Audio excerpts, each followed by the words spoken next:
நான் ரொம்ப நாளாக எதிர்பார்த்துட்டு இருந்த ஸ்டேஜ் இது. எனக்கு இன்னைக்கு இங்கே நிற்கிறதே ஒரு மாதிரி ரொம்ப நர்வஸாக இருக்குது. நிறைய வாட்டி இங்கே நின்றுருக்கேன், அங்கேயே இருந்திருக்கேன், இங்கேயே இருந்திருக்கேன், ஹோஸ்டாகவும் இருந்திருக்கேன். பட் ஸ்டில் எனக்கு இன்னைக்கு நிற்கிறது ஒரு மாதிரி பயங்கரமாக எனக்கு படபடப்பாக இருக்குது. பிகாஸ் எனக்கு மாரி செல்வராஜ் சார் நான் பயம். ஆக்சுவலி அவர் முன்னாடி பேசுறது எனக்கு உண்மையாகவே பயமாக இருக்குது. பட் என்ன சொல்கிறது, சார் கிட்ட இருந்து ஃபர்ஸ்ட் டைம் இந்த ப்ராஜெக்டோட ஆஃபர் அவர் கால் பண்ணப்ப நான் ரொம்ப நேரம் அவரோட ஃபோன் எடுக்கவே இல்லை, பார்த்துட்டே இருந்தேன். சார் தான் நம்மளை கால் பண்றாரா, உண்மையாலுமே நமக்கு சம்டைம்ஸ் கால் பண்றவங்க நான் மாத்தி கால் பண்ணிட்டேன் அப்படி சொல்லிடுவாங்க. அப்படி நினைச்சிட்டு நான் பயந்துட்டே இருந்தேன். ஸோ சார் இந்த ப்ராஜெக்ட்காக தான் கால் பண்றாங்களா அப்படின்னு. ஸோ கால் பண்ணி அவர் சொல்லும்போது அவர் சொன்னது ஒன்னே ஒன்று தான், என்னோட ட்ரீம் ப்ராஜெக்ட் இது, இந்த படம் எடுக்கிறதுக்காக தான் நான் சினிமாவுக்கு வந்தேன். இந்த ஃபிலிம் வந்து ஈஸியா பண்ண முடியாது, இதுக்காக நீ வந்து உன்னோட உழைப்ப நீ 100% கொடுத்தினா உன் கரியர்ல உனக்கு ஒரு நல்ல படம் நான் கொடுப்பேன் அப்படின்னு சொன்னாரு. நீ மென்டலி பிசிக்கலி ரெடி ஆயிக்கோ அந்த படத்துக்காக அப்படின்னு சொன்னாரு. ஸோ அன்னைக்கு டிசைட் பண்ணேன், ஓகே. ஏன்னா இந்த ஒரு ஆப்பர்ச்சுனிட்டிக்காக நான் எவ்வளோ வெயிட் பண்ணியிருக்கேன் அப்படின்றது எனக்கு தெரியும். ஸோ அப்படி ஒன்று கிடைக்கும் போது அதை விட்டுறக்கூடாதுன்ற ஒரு தாட் இருந்தது. சார் சொன்ன அந்த மொமெண்ட்ல இருந்து இந்த ஃபிலிம்குள்ள நான் கம்ப்ளீட்டா அப்படியே நான் ஹேண்ட் ஓவர் பண்ண சரண்டர் பண்ணிட்டேன். ஷூட் முடிகிற வரைக்கும் நான் அப்படிதான் இருந்தேன். ஸோ இன்னைக்கு ஒரு நல்ல படத்துல நான் இருக்கேன் அப்படின்னு எனக்கு ரொம்ப ஹாப்பியா இருக்கு. ஈவன் படம் பார்க்க ரொம்ப ஆர்வமா இருக்கு. ஸோ ஆக்சுவலி எனக்கு நர்வஸா இருக்கு. ஸோ இந்த ஃபிலிம்குள்ள நான் இருக்கிறதுக்கு முழுக்க முழுக்க காரணம் மாரி செல்வராஜ் சார் மட்டும்தான். நான் இன்ன வரைக்கும் அவருக்கு தேங்க் பண்ணதில்லை. பிகாஸ் எனக்கு ஒவ்வொரு பர்ஃபார்ம் பண்ணி முடிச்சதுக்கு அப்புறமா அவர்கிட்ட நல்லா இருக்கா நல்லா இல்லையான்னு கேட்க எனக்கு லைக் கொஞ்சம் பயமா இருக்கும். சரி, தேனீஸ்வர் சார்கிட்ட கேட்பான், அவர் சொல்வாரு. பட் சார் கிட்ட கேட்க மாட்டேன். சாரோட வைஃப் கிட்ட கூட கேட்பான், அவங்க சொல்லுவாங்க நல்லா இருக்கு லைக் அந்த மாதிரி. இந்த வரைக்கும் நான் கேட்டதும் இல்லை. அவரா படம் முடிஞ்சு லாஸ்ட் நாள் அவரா சொன்னப்போ எனக்கு பயங்கர ஹாப்பியா இருந்தது. மற்றபடி இந்த ப்ராஜெக்ட்குள்ள நான் வந்ததுக்கு காரணம் சார் தான். அவருக்கு நான் வரைக்கும் தேங்க்யூ அப்படின்னு நான் வேர்ட்ஸ் யூஸ் பண்ணி சொன்னதில்லை. பட் இந்த ஸ்டேஜ்ல அதை நான் பதிவு பண்ணிக்கிறேன். எனக்கு ரொம்ப ரொம்ப ரொம்ப ஹாப்பியா இருக்கு இப்படி ஒரு படம் எனக்கு கொடுத்ததுக்கு.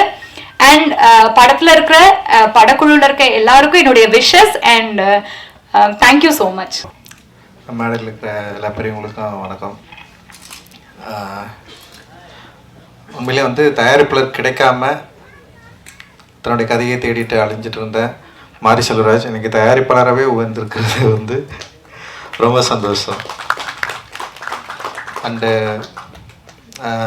எந்த கதையெல்லாம் தயாரிக்க முடியாது, தயாரிப்பு இல்லை தயாரிப்பாளர் கிடைக்க மாட்டாங்கன்னு சொல்லிட்டு பயந்திருந்த சூழலில் பரியரும் பெருமாள் அப்படின்ற ஒரு கதையோட அடர்த்தியோட தன்னுடைய படைப்பை இந்த சமூகத்துக்கு கொடுத்து அந்த வெற்றிலிருந்து தொடங்கிய இன்னைக்கு வந்து வாழைன்னு சொல்லிட்டு தன்னுடைய என்ன சொல்ல தனக்கு விருப்பமான ஒரு சினிமாவை எந்த காம்ப்ரமைஸும் இல்லாமல் எடுத்திருப்பான் அப்படின்னு நான் நம்புகிறேன். நான் தனக்கு விருப்பமான ஒரு சினிமாவை எடுப்பதற்கு உந்துதலாக இருந்த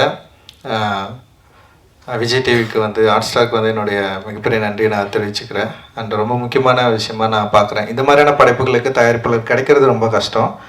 படம் எடுத்துட்டா படம் வாங்குறதும் ரொம்ப கஷ்டம். இன்றைக்கி வாங்குறதுக்கு பெருசாக யாருமே இல்லை. ஏன்னா ஓடிடி பிளாட்ஃபார்ம்ஸ் வந்து ஓப்பன் ஆனோடனே சின்ன படங்களுக்கு நிறைய மரியாதை இருந்தது. சின்ன படங்களை வந்து ரொம்ப கவனிச்சாங்க, சின்ன படங்களை வாங்க விரும்பினாங்க. கண்டென்ட் ஓரியன்ட் மூவியை வந்து வாங்குறதுல ஒரு போட்டி இருந்தது. இன்றைக்கி அப்படிலாம் இல்லை. கண்டென்ட்னாவே தூக்கி வைக்கிற இடத்துக்கு வந்து போயிட்டாங்க. எல்லா பெரிய நிறுவனங்களுமே அப்படி ஒரு சூழலுக்கு வந்துட்டாங்க. சின்ன படங்களை விற்கிறது வந்து ஒரு பெரிய சவால் இருக்குது. தயாரிப்பாளர்களுக்கு வந்து ரொம்ப மோசமான ஒரு காலகட்டமாக இது நிகழ்ந்துட்டுருக்கு.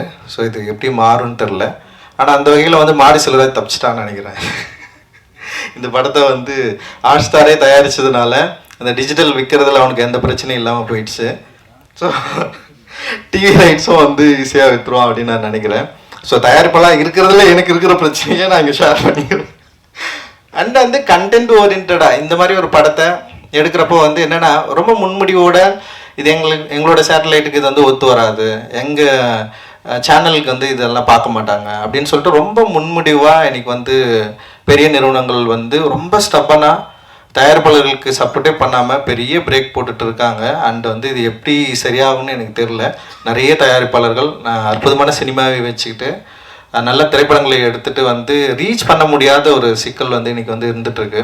ஸோ இந்த சூழல் மாறும் அப்படின்னு நான் நினைக்கிறேன். இந்த சூழல் மாறி இன்னும் ஆரோக்கியமான சினிமாக்களை திரையரங்கு மட்டும் இல்லாமல் டிவி அண்ட் வந்து டிஜிட்டல் பிளாட்ஃபார்ம்ஸ்க்கு வந்து ஈஸியாக இன்னும் ஆரம்பத்தில் அப்படி இருந்தது.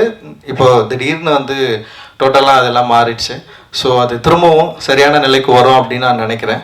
ஸோ அது வந்து ஹாட் ஸ்டார் நிறுவனர்களுடைய முன்னாடியே சொல்கிறதுல ரொம்ப சந்தோஷம். அண்ட் இது இட் இஸ் நாட் லைக் இது வந்து ஒரு விமர்சனம் கிடையாது, ஒரு டிஸ்கஷன் தான். இன்றைக்கி என்ன நடந்துட்டுருக்கு அப்படின்றத வந்து நம்ம ஓப்பனாக பேச வேண்டியது இருக்குது. அண்ட் வந்து இந்த திரைப்படம் பொறுத்த வரைக்கும் சந்தோஷ் நாராயணுடைய மியூசிக்கில் ரொம்ப பயங்கரமாக வந்திருக்கு. அண்ட் தீ வந்து செம சூப்பராக பாடியிருக்காங்க. அண்டு சந்தோஷ் ரொம்ப நாள் கழிச்சு நான் மீட் பண்ணுறேன். சூப்பர் மாமே, ரொம்ப சந்தோஷம் உங்களை பார்க்குறதில்ல. அண்ட் வந்து வாழை வந்து நிச்சயமாக சந்தோஷ்க்கும் மாரி செல்வராஜுக்கும் இன்னும் நெருக்கமான ஒரு படைப்பாக இருக்கும் அப்படின்னு நான் வந்து நம்புகிறேன். ரொம்ப க்ளோஸான ஒரு படைப்பாக இருக்கும் அப்படின்னு நான் நம்புகிறேன். இது வந்து மக்களுக்கு ரொம்ப பிடிக்கும் அப்படின்னும் எனக்கு வந்து தோணுது. பிகாஸ் ஆஃப் வந்து லைக் என்ன சொல்கிறது, வாழ்க்கையில் சில பேர் முன்முடிவோடு இருக்கிறாங்க. சில பேரோட வாழ்க்கையில் சில விஷயங்கள் இப்படி தான் இருக்கும் அப்படின்னு சொல்லிட்டு, அது அப்படி இல்லை. ஆக்சுவலி எல்லோருடைய வாழ்க்கையிலும் பல சுவாரஸ்யமான சம்பவங்கள் இருக்குது, உணர்வு எழுச்சிக்கூடிய சம்பவங்கள் இருக்குது. அதை வந்து படைப்பாக்குறப்போ, கதையாக்குறப்போ, அது வந்து ஆடியன்ஸ் வந்து அதை கனெக்ட் பண்ணிக்கிறப்போ ஒரு பேரனுபவம் நிகழ்கிறதுக்கான வாய்ப்பை திரையரங்குகள் தான் நமக்கு எப்போவுமே உருவாக்கி கொடுத்துருக்கு. ஏன்னா லிமிடேஷன்ஸ் வந்து சமூகத்தில் இருக்குது, லிமிடேஷன் வந்து பெரிய நிறுவனங்கள் கிட்ட இருக்குது. ஆனால் திரையரங்குகள் போகிற வரைக்கும் டிஸ்ட்ரிபியூட்டர்ஸ் கிட்டமே அந்த லிமிடேஷன்ஸ் இருக்குது. ஆனால் ஆடியன்ஸ் கிட்ட அந்த லிமிடேஷன் இல்லைன்னு நான் நினைக்கிறேன். ஆடியன்ஸ் வந்து டெஃபினட்டாக அவங்க வந்து எங்களோட படைப்புகளை அக்செப்ட் பண்ணலன்னா இவ்வளோ தூரம் நாங்கள் யாருமே வந்திருக்க முடியாது. அவங்க சரியான படைப்புகளை பயங்கரமாக அங்கீகாரம் கொடுத்துருக்காங்க.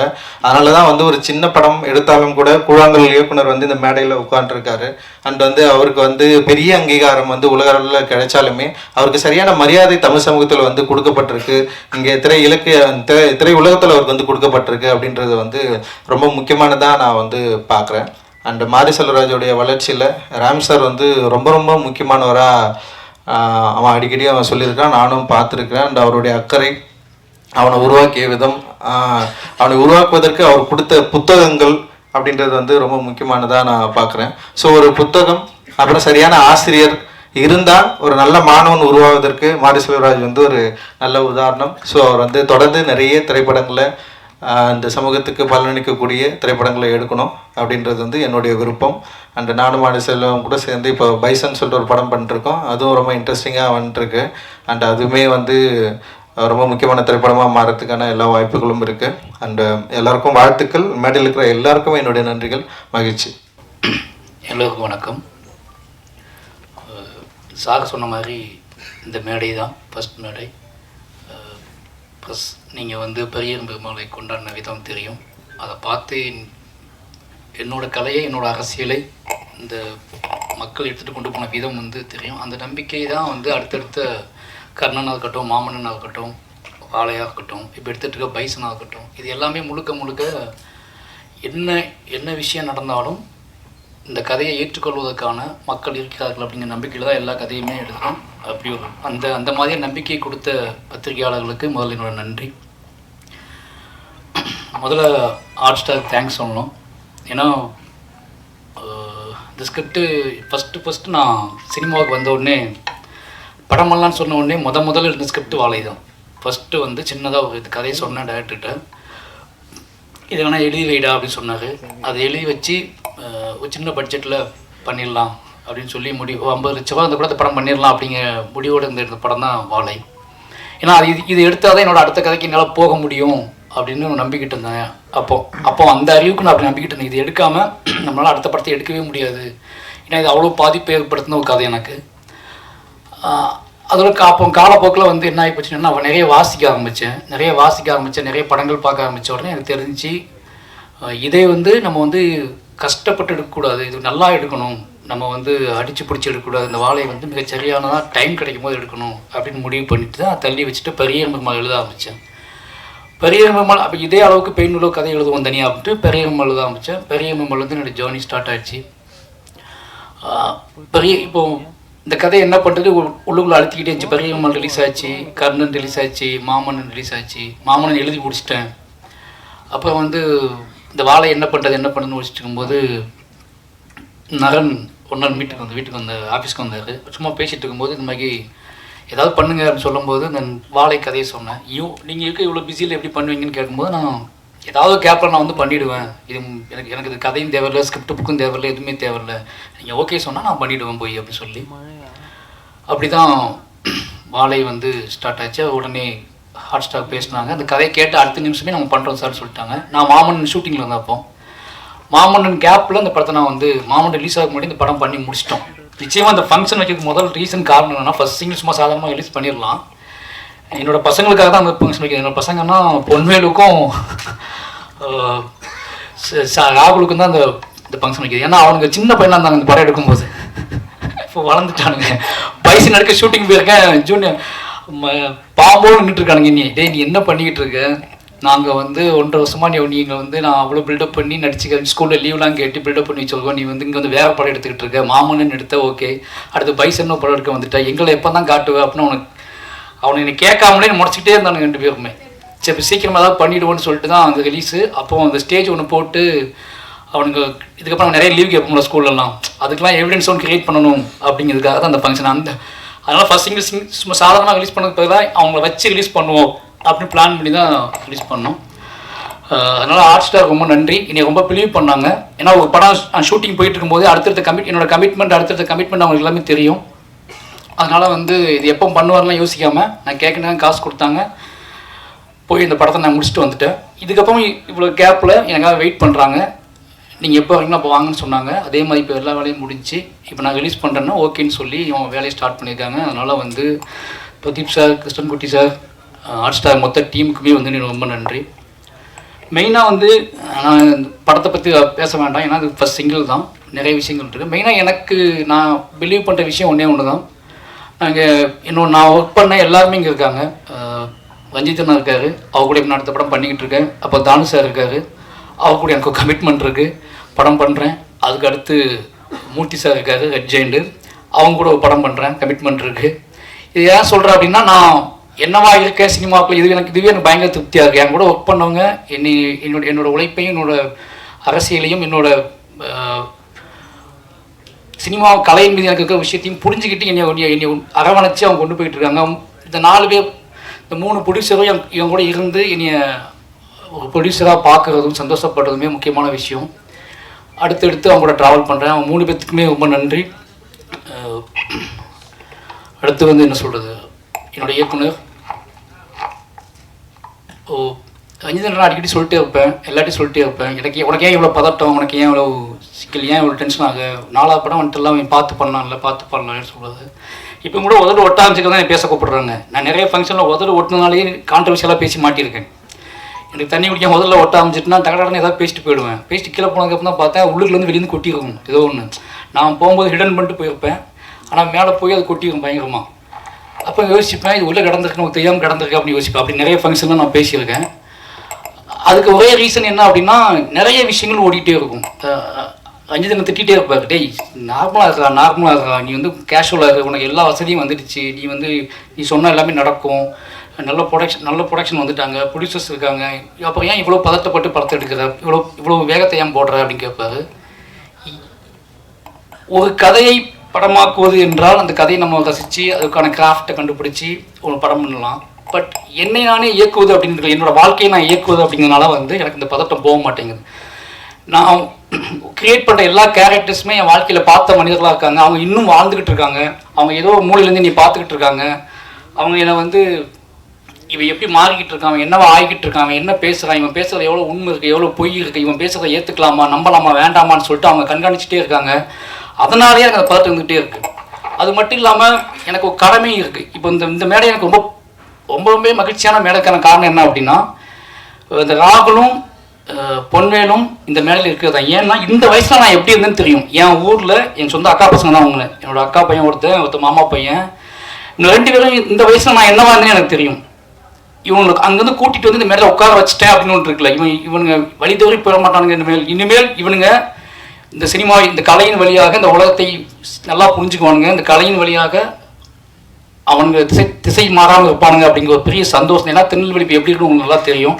அந்த மாதிரி ஒரு ஊர்லேருந்து அவங்களை கூட்டி வந்துட்டேங்க. இவங்களை வச்சு மற்ற பசங்கள்லாம் எப்படி ஆவானுங்க, இந்த பசங்களை பார்த்து மற்ற பசங்கள்லாம் என் ஊருக்குள்ளே முதல்ல ஒரு கலை உள்ள நுழைய போகுது அப்படிங்கிற ஒரு பெரிய சந்தோஷம் வந்து எனக்கு இப்போ வந்து அதுதான் அந்த உணர்ச்சி தான் எனக்கு பயங்கரமாக இருக்குது. ஏன்னா அவங்க மண்டைக்கு அது ஓடிக்கிட்டே இருக்கும். இதுக்கப்புறம் அவங்களுக்கு பேசுறது நம்ம படத்தை நடிச்சிட்டோம், நம்ம இதெல்லாம் பண்ணக்கூடாது, இதெல்லாம் பேசக்கூடாது அப்படின்னு சொல்லி சில சில ரெஸ்பான்சிபிலிட்டிலாம் வரும். ஏன்னா அந்த வயசுல நான் எவ்வளோ மூர்க்கமாக இருந்தேன்னு எனக்கு தெரியும். எவ்வளோ என் மண்டையில் தோன்ற விஷயத்துக்கெல்லாம் வந்து என்ன பதிலும் தெரியாமல் நான் பைத்தியம் முடிச்சு அலைஞ்ச வயசுல தான் அவனை உட்காந்துட்டு இருக்கானுங்க. ஆனால் அவனுங்களை நான் ஓடி வந்து வேகமாக ஓடி வந்து முட்டி மோதி ஓடி வந்து அவனுங்களை நான் வந்து உருவாக்குறதுக்கான ஒரு மேடையை கிரியேட் பண்ணிட்டேன் அப்படிங்கிறது ஒரு பெரிய சந்தோஷம். அப்படி ஒரு மேடையை அமைச்சு அப்படி நீ உருவாக்குன ராம் சாருக்கு தான் ரொம்ப நன்றி சொல்லுவேன். ஏன்னா நீ உன்னோட வேலை வந்து படம் பண்ணி நீ ஜெயிச்சு காசு சம்பாதிக்கிறது இல்லை, நீ ஒரு விக்டிமாவே இருந்துருக்க. அதனால உன்னோட கதையை வந்து நீ எப்பவுமே வந்து அழுத்தம் திருத்தமாக சொல்லிக்கிட்டே இருக்கணும். நீ என்ன ஆனாலும் பரவாயில்ல, எவ்வளோ பின் வாங்கிடாத.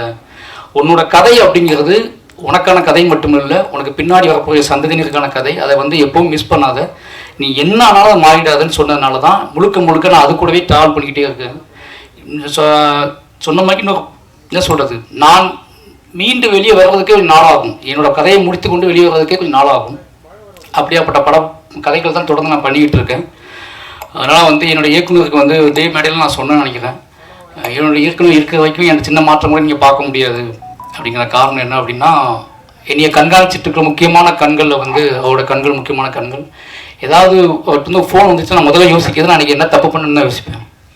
சுற்றி முற்றி பார்ப்பேன், நம்ம ஏதாவது ஸ்டேட்டஸ் போட்டிருக்கோமா, இல்லை ஏதாவது அதிகம் பேசியிருந்தோம்னா ஏதாவது பண்ணியிருக்கோமா, இல்லை ஏதாவது ஃபோன் பண்ணியிருக்கோமா, யார்கிட்டயாவது பேசியிருக்கோமா, ஏதாவது பேட்டி கிட்டி கொடுத்துட்டோமா அப்படின்னு தான் பார்ப்பேன். ஏன்னா எப்படி வீட்டில் இருக்கவங்க எப்படி அப்பா அம்மா நம்ம மேலே பயம் வச்சுருப்பாங்களே, எங்கள் அப்பா அம்மாவுக்கு நான் வந்து எனக்கு ஒரு விஷயம் நடந்ததுக்கப்புறம் தான் அவங்களுக்கு தெரியும். எனக்கு நடப்பதற்கு முன்னாவே எனக்கு தெரிஞ்சது வந்து எங்கள் டைரக்டருக்கு மட்டும்தான். நான் மிட் நைட் கூட எனக்கு ஃபோன் பண்ணிட்டே என்னடா பண்ண ஒருத்தர் எழுதியிருக்கான இப்படி உன்னை பற்றி அப்படிம்பாரு. எனக்கு அது பயங்கர ஷாக் ஆகும். இவன் இப்படி 12 மணிக்கு போயிட்டு பார்த்தாரு அப்படின்னு சொல்லி அவனை தேடி பிடிச்சது எனக்கு என்ன ஆகும். ஆனால் இவர் மட்டும் எப்படியாவது பார்த்துருப்பாரு. என்னன்னா பதட்டப்பட்டுட்டே இருப்பாரு. நீ கரெக்டாக இருக்கடா, நீ வந்து ஏன் இவ்வளோ பதட்டப்படுற, நீ ரொம்ப லாங், நீ கலை, நீ வந்து ஆர்ட் ஃபார்முக்குள்ளே இருக்க, அதனால ஆர்ட் ஃபார்மை மையப்படுத்தியே நீ ட்ராவல் ஆகு அப்படின்னு சொல்லிட்டே இருப்பாரு. அவர் இருக்கிற தைரியத்தில் தான் நான் வந்து ட்ராவல் ஆகிட்டே இருக்கேன். அப்போ ரஞ்சித்னு சொல்லி ஆகணும். ஏன்னா முழுக்க அவர் எவ்வளோ வேகமாக இருந்தாலும் தன்னோட இருக்கிற மனிதர்களை பத்திரமா பார்த்துக்கல அவருக்கு நிகரான யாருமே நினைப்பேன். ஏன்னா அவர் ஓடிட்டு இருப்பார், அவர் முட்டுவார், மோதுவார், எல்லாம் பண்ணுவார், கலகங்களை உருவாக்குவார். ஆனால் பக்கத்தில் இருக்கிறவன் ரொம்ப பாதுகாப்பாக இருக்கணும் அப்படின்னு நம்பக்கூடிய அந்த மனம் இருக்குல்ல, அதுதான் வந்து எனக்கு இப்போ விபணம் என்னன்னா சரி பாதுகாப்பாக அப்படின்னு சொல்லக்கூடிய விஷயம் இருக்குல்ல. 2 பேர்த்துக்குமே எவ்வளோ நன்றி சொல்லணும்னு பார்த்தாது. அப்புறம் வந்து ரெட் ஜெயின் சொல்லணும். வாழை முடிச்சு ஃபஸ்ட்டு பார்த்து அவங்க உதய் சார் முன்னாடியே பார்த்துட்டாரு. அதுக்கு ரீசன் என்ன அப்படின்னா, மாமன் பண்ணிட்டு இருக்கும்போதே பார்த்துட்டேன். மாமன் ரிலீஸ் ஆகுது முன்னாடி உதய் சார் அந்த படம் பார்த்துட்டாரு. சார் நீ என்னையும் யோசிக்காதீங்க, தேட்டருக்கு கொண்டு வாங்க, நான் பார்த்துக்கிறேன் அப்படின்னு சொல்லி. அதுக்கப்புறம் மூர்த்தி சார் பயங்கர சப்போர்ட் எனக்கு. என்னன்னா சார் டைம் நான் மட்டும்தான் ஈஸியாக பேசிட்டு நினைக்கிறேன் உங்ககிட்ட, அப்படி தானே? நான் மட்டும் தான் அதாவது எல்லாம் சொல்லுவாங்க படம் பண்ணி சண்டை போடாமல் சிரிச்சு பேச்சுட்டு நீ தான் மூர்த்தி சார் கிட்ட அப்படின்னு சொல்லுவாங்க. ஏன்னா அவங்க ரொம்ப மரியாதையை நீ பார்த்துக்கிட்டாரு. மாமன்னன் ஆகட்டும், மாமனோட வெற்றியாக இருக்கட்டும். இப்போ வாழை படம் பார்த்துட்டாரு. வாழையெல்லாம் மூர்த்தி சாருக்கு பிடிக்குமா அப்படி ஒரு டவுட் இருந்துச்சு. ஆனால் படம் முடிஞ்சவொடனே எனக்கு சொன்ன வார்த்தை வந்து, சார் எனக்கு ரொம்ப பிடிச்சிருக்கு சார், நீ பயப்படாதீங்க, இதை தேட்டருக்கு ரிலீஸ் பண்ணலாம் அப்படின்னு சொல்லி தான் ஸ்டார்ட் பண்ணார். அதனால் ரெட் ஜெயினுக்கு ரொம்ப நன்றி. அடுத்து வந்து திலீப் மாஸ்டர் சொல்லணும். ஏன்னா இந்த படத்தை எப்படி எந்த மாதிரி கொண்டு வரது, யார் சப்போர்ட் இருக்குது அப்படின்னு சொல்லிட்டு நான் வந்து கொஞ்சம் ரஞ்சித்தை டிஸ்டர்ப் பண்ணக்கூடாது, நமக்கு தெரிஞ்ச ஆட்களை யாரும் டிஸ்டர்ப் பண்ணக்கூடாது, நம்மளை ரொம்ப நம்பி நம்மளுடைய எமோஷனலாக ஆட்களை யாரும் டிஸ்டர்ப் பண்ணக்கூடாது, நம்ம வந்து ஒன்று நம்மளே பண்ணிவிடுவோம், இல்லை ரெட் ஜெயின்ட்டை பண்ண சொல்லுவோம், இப்படி தான் பிளான் பண்ணிகிட்டு இருந்தேன். ஒரு நாள் பைசன் ஷூட்டிங் வந்தார். வாழை காட்டுங்க எனக்கு அப்படின்னாரு. நான் ஷூட் பண்ணிட்டு இருந்தேன். அப்போ கேப்பில் வாழை பார்த்துருங்கன்னு சொன்னேன். வாழை பார்த்துட்டு வந்தார். வந்துட்டு தலைவா ரொம்ப எமோஷ்னல் ஆகி அன்றைக்கி ஃபுல்லாக ஷூட் பண்ண மாட்டேன்ட்டார். நீங்களே பண்ணிக்கோங்க, நான் கொஞ்சம் ஃப்ரீயாக விடுங்க அப்படின்னு சொல்லிட்டாரு. ஒரு 2 hours அவர் பட்டில் ஸ்பாட்டுக்கே வரல, உட்காந்துட்டே இருந்தார். அதுக்கப்புறம் வந்தார். வந்துட்டு தெளிவாக நம்ம தேட்டருக்கு பண்ணுறோம், நான் இந்த படத்தில் இருக்கணும் இல்லை, அதான் நீங்கள் இருக்கீங்களே மாஸ்டராக இருக்கீங்கள அப்படின்னு. இல்லை நான் வந்து இந்த படத்தோட எல்லா விஷயத்தையும் நான் கூட இருக்கணும், என் பேர் இந்த படத்தில் இருக்கணும் அப்படின்னு ரொம்ப ஆசைப்பட்றேன். சினிமாவுக்கு வந்து ரொம்ப ஆசைப்பட்ட விஷயம் தான் அப்படின்னு சொன்னார். எனக்கு ரொம்ப சந்தோஷமாக இருந்துச்சு. ஏன்னா அவர் சொல்லும் போது கண்ணு கலங்கிருந்துச்சு. ஒரு மாஸ்டர் கண்ணு கலங்கணும் பயங்கரமாக பிரமிப்பாக இருக்கும்ல. அப்போ ஓகே மாஸ்டர் அப்படின்னு சொல்லி தான் உள்ளே வந்தார். அவரோட கம்பெனி வந்து அவரோட ப்ரொடக்ஷன் உள்ளே வந்து என் கூட சேர்ந்து நீங்கள் என்ன வேணாலும் பண்ணுங்கள், அந்த படத்தில் ஃபுல்லாக நான் ட்ராவல் பண்ணுறேன்னு சொல்லி சப்போர்ட் பண்ணுறாரு. அவருக்கு ரொம்ப ரொம்ப நன்றி. ஏன்னா அவரோட ரிவ்யூ பார்த்துட்டு தான் எனக்கு ரொம்பவே என்ன சொல்கிறது, அவரோட அந்த ஆக்ஷன் சீக்வன்ஸ் எடுத்துக்கிட்டு இருந்தார். அவரோட ரிவ்யூ கேட்டதுக்கு அப்புறம் தான் அவர் இது உள்ளுக்குள்ளே கஷ்டப்பட்டு என்ன சொல்கிறது உடச்சிக்கிட்டு உள்ளே வந்ததுக்கப்புறம் தான் எனக்கு பெரிய நம்பிக்கையை வந்துச்சு வாழையை பற்றி. நிச்சயமாக அந்த நம்பிக்கையை உங்களுக்கு இருக்குன்னு நம்புகிறேன். அப்புறம் இந்த டீமில் சந்தோஷ் சார் சொல்லணும். சந்தோஷ் நாயன் சார் எல்லாம் சொல்கிற மாதிரி சந்தோஷ் சார் எனக்கு ஒரு மேஜிக்கு காரணம் என்னென்னா ஒரு ஃப்ரீடம். 2 பேருமே வந்து பேசும்போது நான் வந்து ஒரு சாங் கேட்கும்போதும் சரி, என்னோடய டெப்த்தாக நான் எவ்வளோ நேரம் கேட்க முடியுமோ கேட்டு வாங்கி அவர்கிட்ட பேசி சிரித்து விளையாண்டு ஒன்று ரெடி பண்ணுவோம். நான் படம் முடிச்சுட்டு வந்து அங்கே பாதி பாட்டு வாங்குவேன். படம் ஸ்டார்ட் பண்ணும்போது பாட்டே வாங்க மாட்டேன். ஏன்னா என்னோடய விஷுவலை பார்க்கணும், என்னோடய வேர்ல்டை புரிஞ்சுக்கணும், என்னோடய கதாபாத்திரங்களோட கண்களை வந்து மியூசிக் டைரக்டர்ஸ் பார்க்கணும்னு நினைப்பேன். ஏன்னா பரியம்மாலேருந்து நான் எல்லா பாட்டையுமே படம் முடிச்சுட்டு தான் வாங்கியிருக்கேன். ரஹ்மான் சார்ட்டையும் அப்படி தான் நான் வாங்கினேன். அதுக்கு ஒரே ரீசன் என்னென்னா எனக்கு வந்து ஒரு கட்டத்துக்கு மேலே அது வந்து அவங்களுக்கு ரொம்ப அவேவாயிடுவாங்கன்னு பயமாக இருக்கும் கதை சொல்லும் போது. இதான் கதை லைன்னு சொல்லிட்டு அப்போ படத்தை கொண்டு போய் காட்டுவேன். அப்படி படம் காட்டி தான் வந்து எல்லா பாட்டும் மியூசிக் வாங்கினோம். வாழையும் அப்படி தான் பார்த்தாரு. வாழை பார்த்த அவரும் அதே அந்த நாள் ஞாபகத்தில் இருக்குது எனக்கு. வாழை வந்து பார்த்தாரு. பார்த்துட்டு அவர் நம்ம வேற மாதிரி பண்ணுவோம் இதை அப்படின்னு சொல்லி ஸ்டார்ட் பண்ணது தான் இந்த படத்தில் பாடல்கள். நிச்சயமாக அந்த எனக்கு வந்து ரொம்ப பிடிச்ச எனக்கே நான் அதிகமாக கேட்டுட்டு இருக்க பாட்டு வந்து இந்த படத்தோட பாட்டு தான். இப்போ அதிகமாக என்னை டிஸ்டர்ப் பண்ணுற பாட்டு வந்து இதில் பாதவத்தின் ஒப்பாரி பாடல் இருக்குது. அந்த பாடல் எப்படி உருவாச்சுன்னு எனக்கு தெரில. டக்குன்னு அப்படியே பேசிக்கிட்டு இருந்தோம், அது டக்குன்னு வந்துடுச்சு, எழுதிட்டோம். ஆனால் அந்த பாட்டு நெஞ்சை போட்டு அறுத்து எனக்கு என்ன இப்போ அதிகமாக நான் எப்போல்லாம் எமோஷனல் ஆகணும் அப்போல்லாம் அந்த பாடல் கேட்டுகிட்டே இருப்பேன். எனக்கு பிடிச்ச மாதிரி ஒரு 4-5 சாங்கையுமே போட்டு கொடுத்துருக்காரு. அதுக்கு போல் பேக்ரவுண்ட் மியூசிக் கல்கி பண்ணிகிட்டு இருக்கும்போது வாழைக்கு பண்ணிகிட்டு இருக்காரு. அப்படியே நான் பயந்துக்கிட்டே இருந்தேன், கல்கி பண்ணிகிட்டு இருக்காரு இப்படி கரெக்டாக செங்காகுமா அப்படின்னு சொல்லி. ஆனால் பக்காவாக எல்லாத்துக்கும் பிடிச்ச மாதிரி பண்ணி கொடுத்துருக்காரு. எனக்கு ரொம்ப பிடிச்சிருந்துச்சி பேக்ரவுண்ட் மியூசிக் இந்த படத்தில். ரொம்ப நன்றி சார். எனக்கே ஸ்பெஷலாக பண்ணுறீங்க அப்படின்னு சொல்கிறாங்க, அதுக்கு ரொம்ப நன்றி. அப்புறம் என்னோடய டீம் கேமராமேன் இன்றைக்கி வர முடியல, அவர் வந்து மதுரையில் ஒரு ஷூட்டில் இருக்காரு, எடிட்டரும் வர முடியல.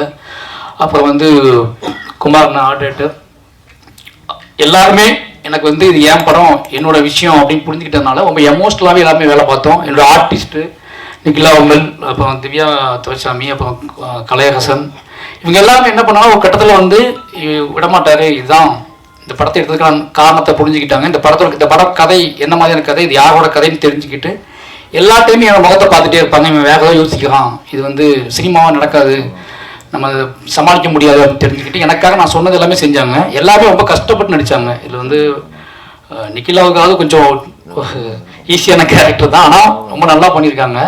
பட் ஆனால் கலை, திவ்யா இவங்க எல்லாத்துக்குமே வந்து ஹார்ட் ஒர்க் மேன்லியாக அவங்க வந்து ரொம்ப கஷ்டப்படணும். எல்லாமே நான் பட்ட கஷ்டம் எல்லாம் அவங்க படணும் அப்படின்னு சொல்லிட்டேன். அவ்வளோதான். நான் பட்ட என்னதான் கஷ்டப்பட்டணும் சின்ன வயசில், அதெல்லாம் நீங்கள் படணும்னு சொல்லிட்டேன். அதனால அவங்க ரொம்ப கஷ்டப்பட்டாங்க.